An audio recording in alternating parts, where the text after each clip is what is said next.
This company uses vanilla or chocolate ice cream instead of frosting. The cake itself is chocolate sponge cake. Workers start by making chocolate cake batter in a machine called a liquefier. They add flavoring, exactly what is a trade secret, and liquid eggs, binding agents, butter, oil, sugar, flour, and cocoa. After mixing the batter for 20 minutes, a machine called the cake depositor pumps it into a 50-liter vat. The cake depositor distributes the batter evenly through nozzles spaced 9 centimeters apart. Then it spreads the batter onto brown craft paper that's about 1 meter wide. The paper's waxed so the cake won't stick after baking.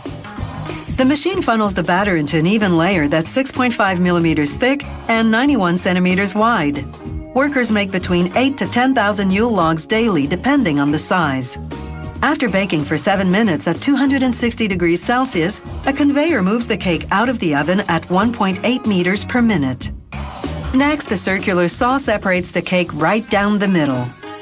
Every 17 seconds, another blade, appropriately called a guillotine, drops down, slicing the cake into smaller segments.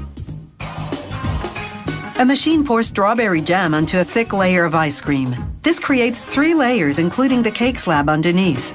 The factory goes through 1,800 kilograms of jam and 12,000 liters of ice cream per 8-hour shift. A worker gently separates the cake slabs, leaving about 8 centimeters of excess ice cream and jam, which is thrown away. She then separates the cake from the craft paper by folding the cake onto itself once, then rolling the cake, ice cream, and jam layers together. Watch closely and you'll see that she doesn't touch the cake, only the paper.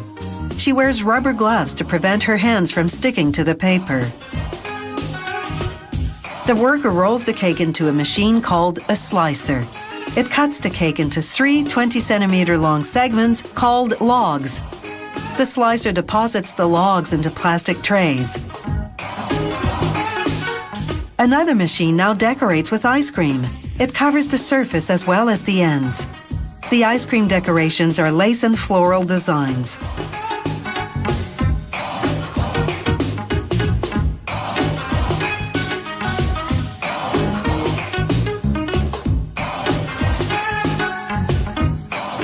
Now for the embellishments. Workers place 2 candied maraschino cherries on each log. Then a machine drizzles on bits of maple sugar as another worker cuts the connecting ice cream, separating the logs. This factory uses maple sugar bits instead of nuts on its logs, out of concern for allergies.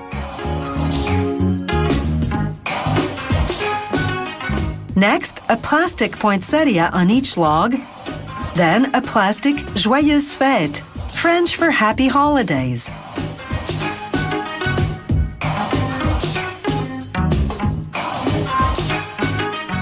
A conveyor belt moves the logs through a machine called a CO2 tunnel.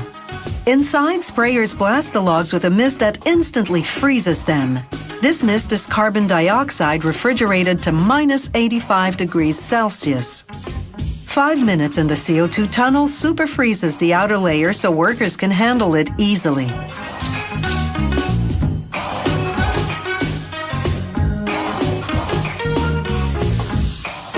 A wrapping machine covers the logs in a clear plastic film.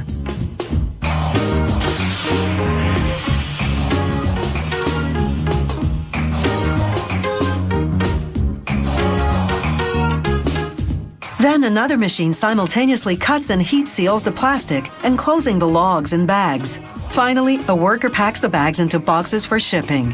The factory stores the boxes in its warehouse freezers at minus 35 degrees Celsius. Then, as Christmas approaches, these holiday desserts go out to the stores where they sell for $5 to $8 each.